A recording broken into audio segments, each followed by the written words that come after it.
and welcome to Saints Live. I'm Steve Forbes. And I'm Kenzie Benali. And we're back at St Mary's for a Friday night under the lights as Southampton look for back-to-back wins in the Premier League. Tonight, the visitors, Norwich. They're bottom of the table, Kenzie, so a bit of expectation here this evening. Yes, indeed. Southampton looking to continue their unbeaten run. And with us all evening is former Saints captain Dean Hammond and former chief sports writer for the Southern Daily Echo, Adam Leach. Lovely to have you both here.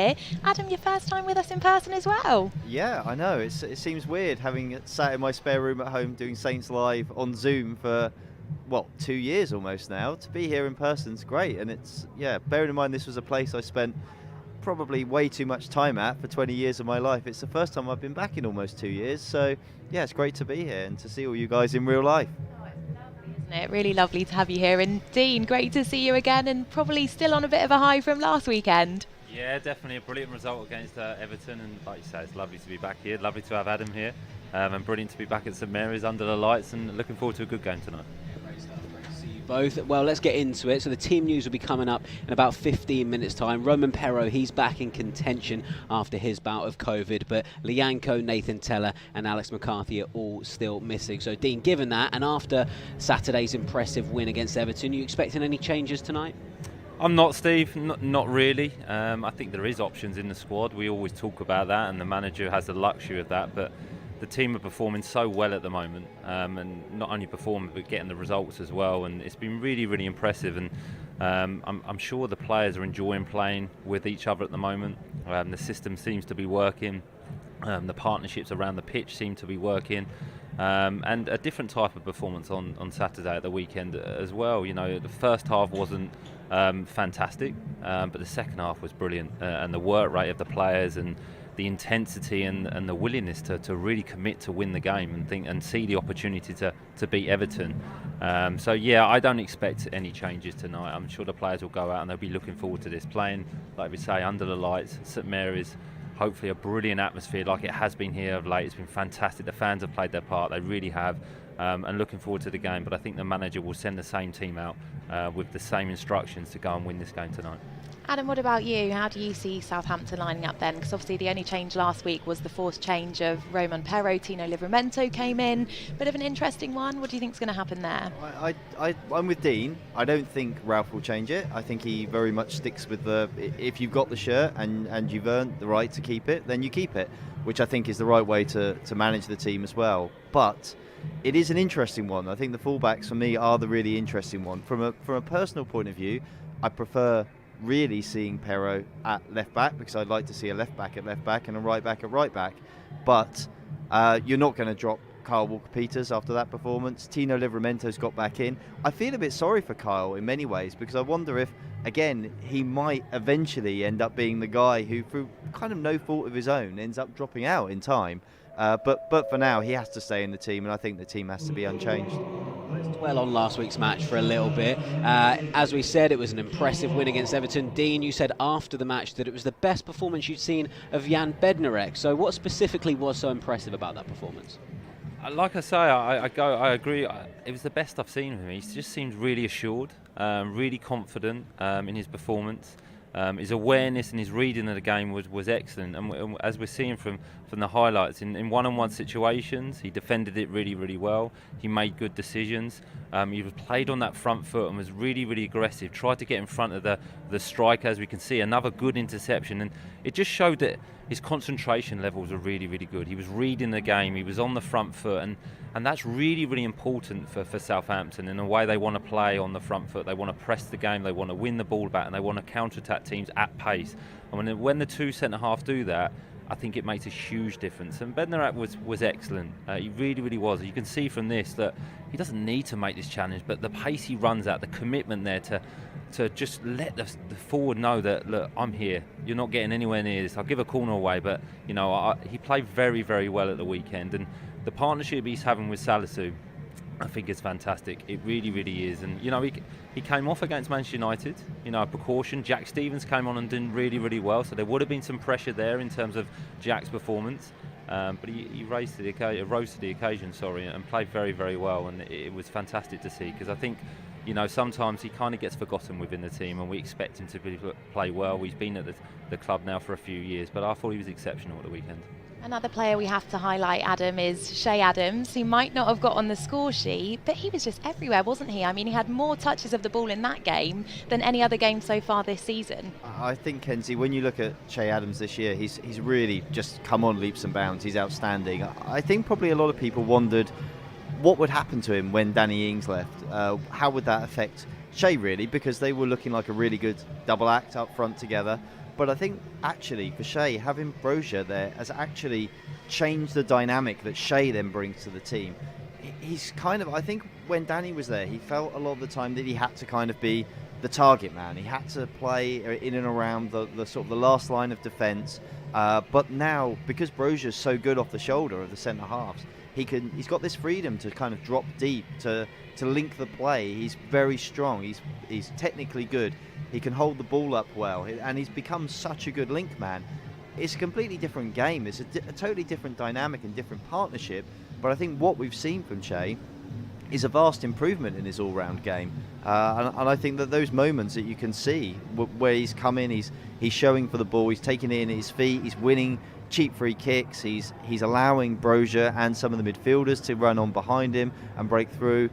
I just think it's fantastic for Shay, and it's fantastic for Saints, and his contribution now to the team is not just measured in goals, and I think that's really important for him and his belief and his confidence in his place in this side. Yeah, becoming almost undroppable. Looking at Southampton's first goal, Dean, it's no secret that we like to press high up the park, but Everton's Andre Gomez clearly didn't get that memo. No, and you can say he's at fault for the goal. It's excellent pressing from Southampton, and again the difference is it's from a structured shape. You know, every player, if you look at this, knows when to press, how they're going to press. Elyounoussi comes in and presses and comes narrow.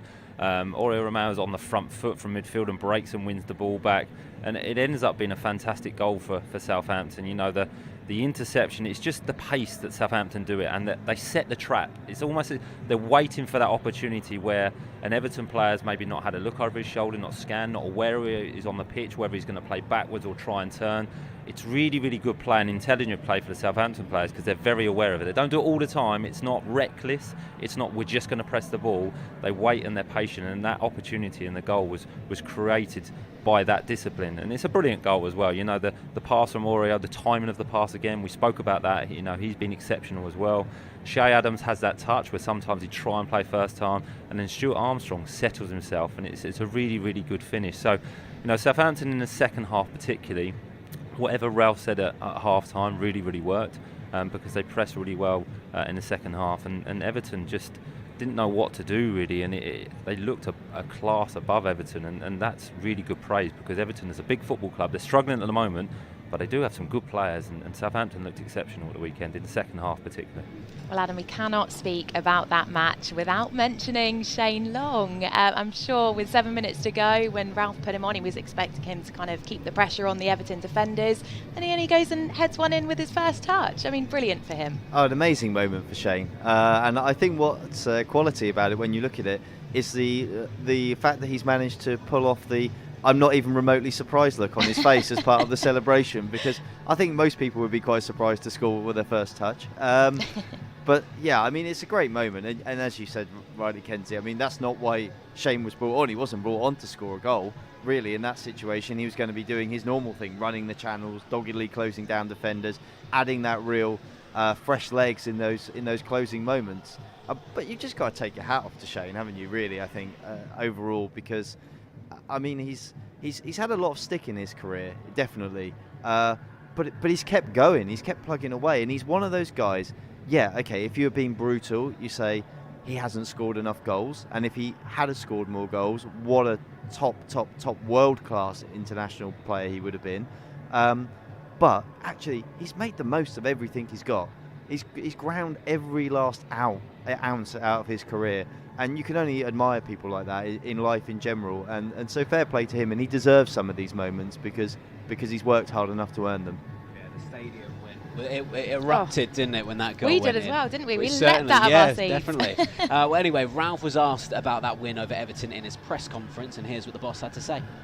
I know everyone's been talking the last few weeks about the performances against the Manchester clubs and Spurs. But for me, last Saturday was massively important. And that showed the progress of the team, because, you can be up for the big teams, but a match you expected to win against a team struggling is never the same. And it was ugly in the first half at times, and you had to win it a different way. How important was that for you? How pleasing was it for you, that win? Not only for me important, also for the team important, that they see that with patience and with hard work you can bring this game also on your side. And this was important message, because we know what teams are coming up now. Teams on the bottom part of the table, but teams that are fighting for their life. And this is not easy fixture, definitely not, because you know what you have to expect. But, and it's a good thing, we look very settled and very concentrated. Young lads have learned quick. The older ones give them a good support. We have a very good atmosphere in the moment in the club and in the team. The sessions are on a very, very high level, and maybe the highest since I'm here. We have a very balanced squad with a lot of opportunities on every position, so that automatically rises the quality in the sessions and gives me the chance to select the best possible group. There we go, Ralph Hasenhüttl there. Now, Dean, he was asked about players raising their games for facing the bigger teams in the division, but maybe struggling to get motivated when they play the smaller teams. So I suppose it wasn't an issue against Everton, but can it be? And I suppose when you were playing, was it a struggle to get yourself G'd up to face the minnows? It can be, Steve. It can be. I think that's a natural instinct. When you're playing against world-class players and the best team in the league, it's easy to raise your game. It's easy to be focused. But, we asked that question before the game against Everton, and the Southampton players showed a brilliant attitude, really good professionalism from them and discipline. But I think this group's different. I think the manager's different. I think they've learnt from their experiences in the past of the few seasons, and I think that's the value of having a manager and players that have been at the club for a long time now and that have mixed in and they know what they're trying to achieve. And it's going to be really important in the next 4 to 6 weeks with the teams that Southampton are going to have to play. I think obviously Norwich tonight, there's Aston Villa coming up, there's Watford, there's Burnley, there's Newcastle.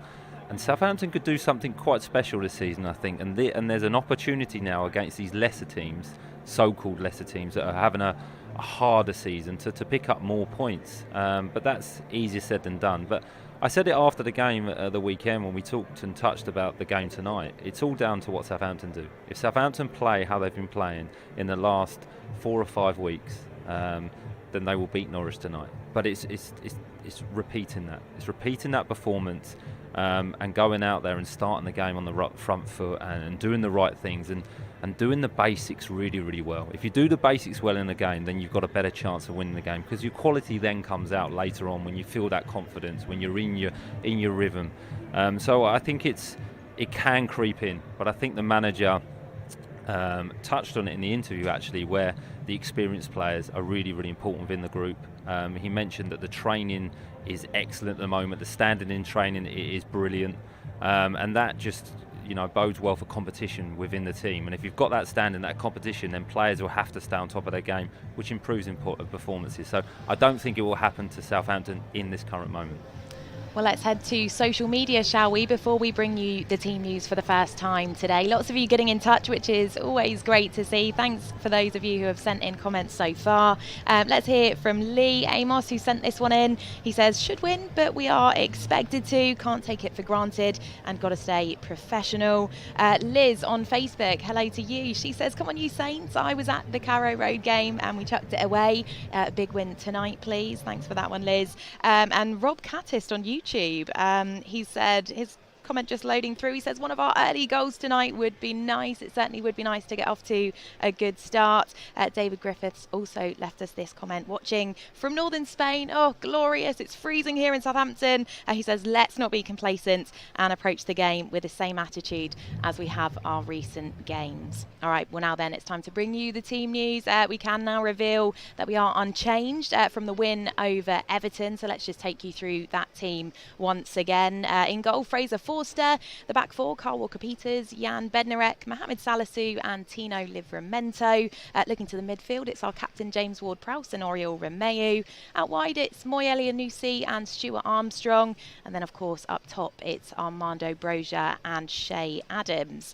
The Saints substitutes then are as follows: Harry Lewis, Jack Stevens, Jan Valery, Roman Perro, who's back in the squad after overcoming COVID, Ibrahima Diallo, Musa Gineppo, Theo Walcott, Shane Long and Adam Armstrong. Well, Adam, let's come to you first then, as expected, same side. Just how much are you looking forward to the match tonight after hearing the unchanged team? Yeah, very much so. I think it's a good evening for Saints tonight. It's an exciting one to come to St Mary's. It's under the lights, and an evening game, and with the team on such a good run at the moment, in such good form and momentum. And I think that's the key, really. And I think that's why Ralph is right to pick the same team, because I think momentum is the right word, and we know it's crucial in sport. Upward momentum, downward momentum, either way, it's very contagious. And Saints are going the right way at the moment. And you don't want to disrupt that as a manager. You don't want to start putting negative thoughts into the head of your players that, like, well, it doesn't matter how I play because he's going to drop me as soon as so-and-so's fit again. That's not a healthy way for the squad to be, and that's not how Ralph is managing them, and I think that's to be commended. Nadine, you said last time out that it's really exciting to see partnerships forming on all areas of the pitch. We said it's an exciting time to be a Saints fan. It's looking great for this team moving forward, isn't it, with those partnerships? It is, and obviously the age of the players as well. I mean, it's a young group that are thriving. But like you say, the core of the team is fantastic. The two centre-halves, again, performing really, really well and building a good partnership and understanding. The two central midfield players, I mean, I said it at the weekend and I really meant it. I don't think there's a better partnership in the Premier League. I'm talking about the top teams as well in terms of a partnership. And the two centre-forwards, I mean, when they're on form like they are and they're playing with that freedom, there's no fear in them. There's really no fear. They want the ball, they want opportunities, they're taking strikes at goal, they're making runs, they look full of energy. They're so difficult to play against, and you just want to see that continue. That's the next challenge, I think, for this group. Can they consistently keep performing? Because I believe if you concentrate on performance, you'll get results. You know, occasionally you will lose games. That's the nature of football, that's the nature of sport. But I think if you perform well at the time and consistently as a group, you'll get more and more results. And Southampton are doing that at the moment. So you're right, the partnership around the team is brilliant. And then, is it a partnership? The two fullbacks are fantastic. The two wingers that players tend, you know, they aid the fullbacks because they allow the fullbacks to go further down and play wide and create the width for Southampton. So it's an exciting team, it is. I try not to build it up too much because it's going to be a difficult game, but no, I can't wait to watch them again tonight. All right, but before we talk a bit more about tonight's game, let's rewind the clock back to 2009. Not only was that the last time I had a caravan holiday, but also it was a year where Southampton met Norwich here in the Johnston's Paint Trophy. It finished 2-2 that day. Adam, you want to talk us through the drama of 90 minutes? Well, I mean, obviously Dean scored a penalty, but it was probably the end point rather than the beginning there. But yeah, I mean, Papawigo scored twice for Saints, and if Papawigo's scoring twice in a game, you know it's been a chaotic match, I think. And yeah, an interesting one because I think for Saints and Norwich, two massive clubs to be in the Johnston's Paint Trophy, really, and to be playing for a prize like that. The two teams had been in the Premier League pretty recently, and they were back in the Premier League not long afterwards, and yet here they are playing to get into the Southern Area final, not even the final. Two teams just packed with talent and a lot of players who had come from the Premier League, and a lot of players who went on to go back into the Premier League as well. So it was kind of not, I think, what your typical Johnston's Paint Trophy match would be, and the quality of the two teams, but also their desire, I think. You see on the evening the desire of the two teams to want to try and get to that final and be able to perform on a big stage again. Perhaps some of them a little bit chastened by having come down the divisions, and others ambitiously looking at where the clubs are going to go. So yeah, it was a chaotic match, but a great late goal from Papawigo in injury time took it to a penalty shootout, and then yeah, I mean, then it was basically over to Dean, really, to do the business. I got to say, it's We'll get onto lovely. It's lovely looking down, seeing you smiling away at that footage, Dean. Let's talk about that moment, shall we? Obviously, the game finished 2-2. It went straight to penalties. Then it was 4-4 after 5 kicks each. Norwich scored to make it 5-4, which, Dean, meant you had to score against Norwich keeper Fraser Forster to keep Saints in the competition. Firstly, I want to know why you didn't put yourself in the first 5 takers, and also talk us through this pretty epic conclusion to that evening. Good question. I think I was told I was going number 4 or 5, whatever I ended up going, but like you say, Fraser Forster was in goal, and realised how big a goalkeeper he was, and obviously a young age at the time. Seemed like that walk took forever, I must admit, and there would have been some anxiety and nerves as I was taking it, knowing I had to score, but I've taken a few penalties in my time, and always decided which way I was going to go, and just try to get a good connection. And fortunate enough for me, it went in. But look, no one likes going to penalties. They really don't. Adam touched on it. 2 big teams in Southampton and Norwich, and obviously Bart making 2 great saves to give us the opportunity to win twice. And you'll see in a minute with the young boy running on, it's fantastic. I mean, that's what football's all about. Look, Papa again, and it looks like he's celebrating another goal. But no, it was brilliant. It was a great evening, and it was important for us at the time because we really wanted to win the competition. Alan Pardew at the time, put real emphasis on us winning the game. And Marco Antonio, I'm not sure about his reaction, if I'm honest. I'm not sure about his penalty. I'll have to show him how to do that, But Bart comes up with another great save, and I was saying to Adam before the show that Bart is one of the best shot stoppers that I've seen. In training he was fantastic, so good, and unfortunately it didn't quite happen for him when he played in the first team. Obviously I had Calvin in front who was brilliant, and then Wayne Thomas steps up and nice and cool just slots it away, and that was Tomo really. That was his personality. He was quite a cool customer and celebrates, and I was watching this video earlier and I was just laughing at myself how young we all look. It's fantastic. I wish I was that young again.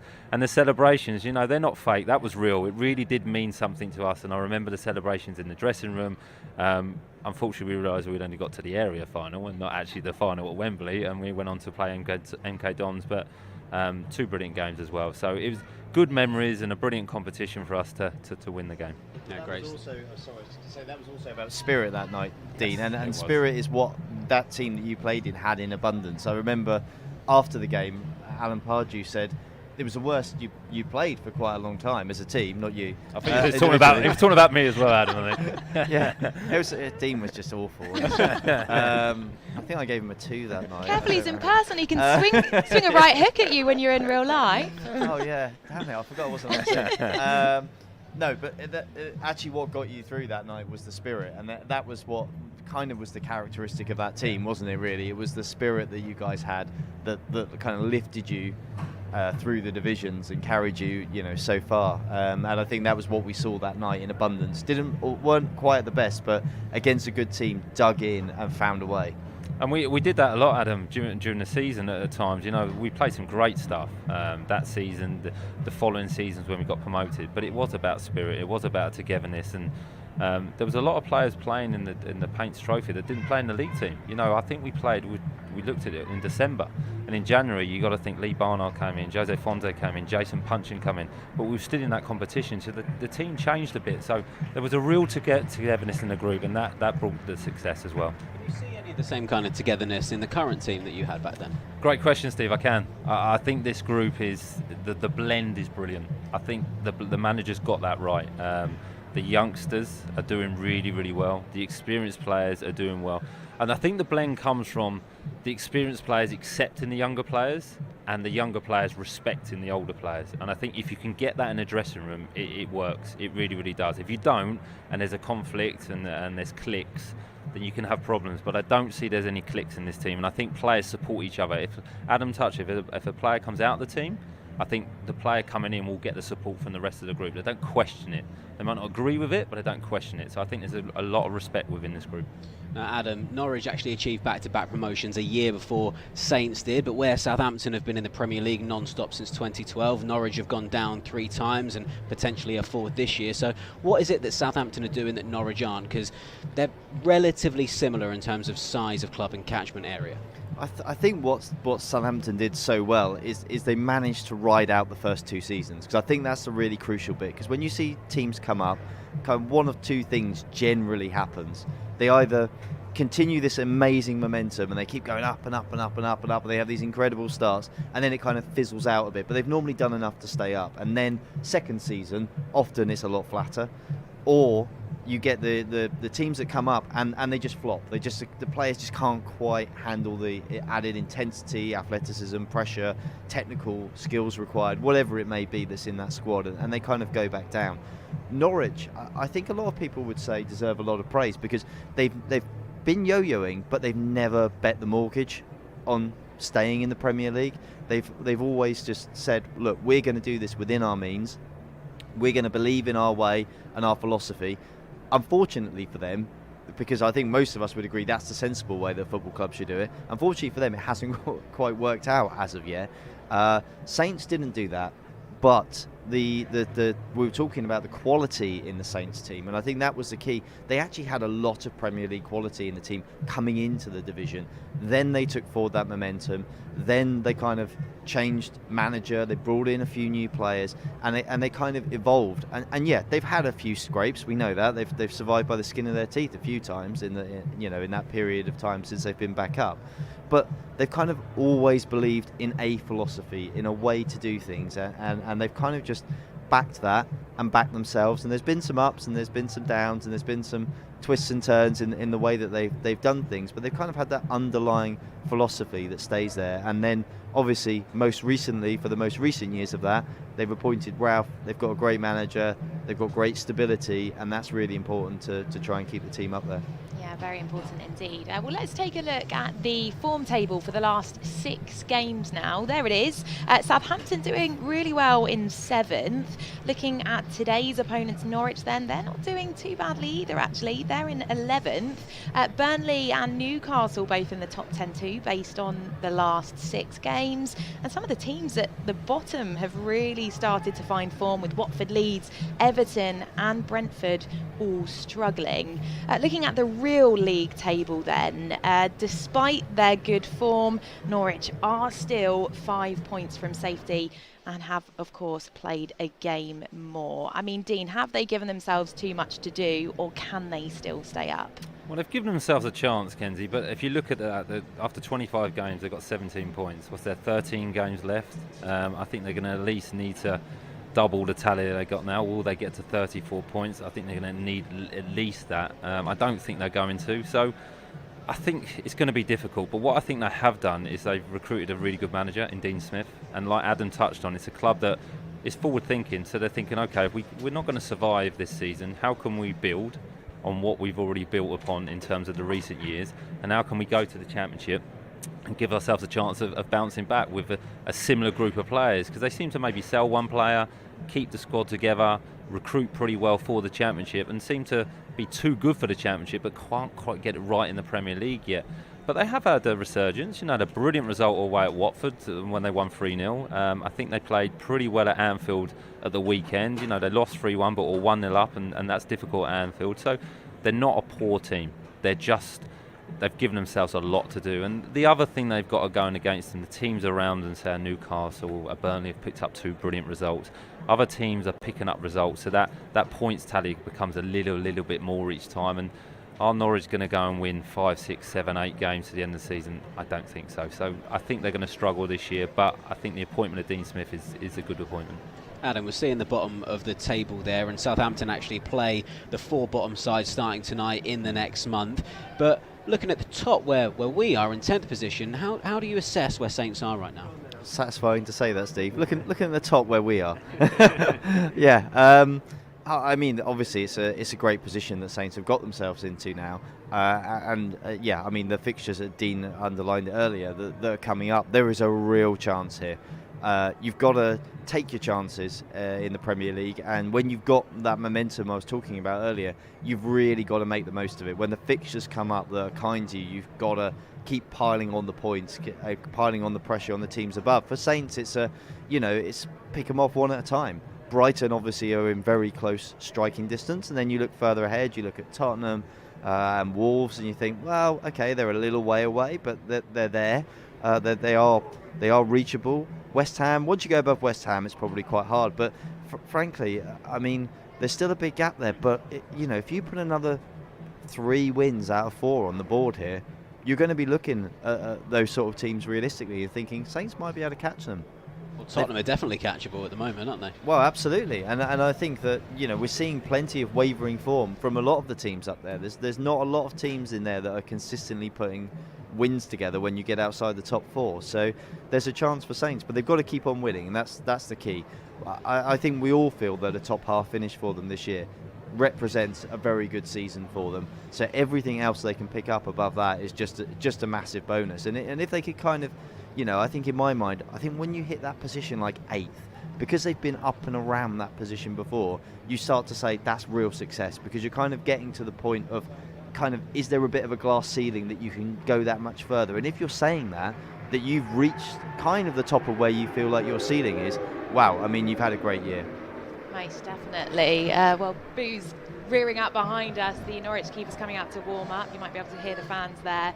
Let's take to social media for the final time before we say goodbye ahead of kickoff. Thanks to those of you who have sent these in to us. Hopefully you can hear me over the PA. Everett Sheila sent us in this comment. She says, come on you Reds, should be an easy 3 points please. Cameron Ward, good evening. He's watching from sunny Cyprus. Sounds glorious. He also says, come on you Reds. Peter Cutler, another great performance needed tonight to round off a fantastic run of games. Patrick Moore is feeling optimistic. He's going for a 5-0 win for Southampton tonight. That would be lovely, Patrick. Vishnu on YouTube says he's hoping the Saints will win 3-1 tonight. He says he's going for a Shane Long hat-trick. Hey, listen, anything can happen, hey. Ruby Lee Strong is going for a 2-0 win to the Saints. Stephen, hello. He says he haven't hit 4 for a while. A good chance to do it tonight. And a comment here as well from Lynn Dennis. Hello. Yet again, another good lineup. Come on, you Saints. Great stuff there. Right now, chaps, it is that all-important time where we get your final thoughts and then your score predictions. Now, what's interesting is that we've got you both in person, the top 2 in the Saints Live leaderboard. Adam, seeing as you are here for the first time in person, I'm going to come to you first. What do you think about tonight, and what's your score prediction? Well, I'm feeling pretty optimistic about tonight. I think that this is a great chance for another Saints win. Norwich, yes, you have to kind of caveat all the no games easy in the Premier League, but come on, I mean, they're bottom of the table, they've got some players missing. Saints are on a roll and they're going to have huge home support. I think this is a great chance for a home win. I think they'll get it, and I'm going to go 3-1. 3-1, okay. Well, Dean, what are you going to say? You're in front of the man himself, a chance to overtake him in the leaderboard with a correct prediction tonight. It'd be lovely to go clear at the top of the table, I must admit. I agree with Adam. I think I've said it a few times now. It's all about Southampton. I think Southampton will keep a clean sheet tonight. I think they'll win the game, but I don't think it will be easy. I think it'll be a challenging game, because I think if you look at Norwich, they'll be identifying a game like this thinking we've got to win this, and they won't come here. I don't think they'll come here and stick 11 players behind the ball and think let's get a 0-0 or 1-1. They'll think we need to try and win this game. They may do that for 20-30 minutes, but at some point they'll come out and the pitch will get bigger and there'll be more gaps. I'm going to go for a 2-0 Southampton win today. Okay, well, Adam, Dean, great to have you both with us in person as always. Thanks ever so much. Thanks as well, of course, to you, the fans, for tuning in to Saints Live. Well, can Southampton go another game unbeaten here at St Mary's? 9 unbeaten so far at St Mary's on the bounce. Can they go one better and make it 10? Well, whatever the outcome, we'll be right here back with you after the match to bring you all of the major talking points from the game on the final whistle. You don't want to miss it.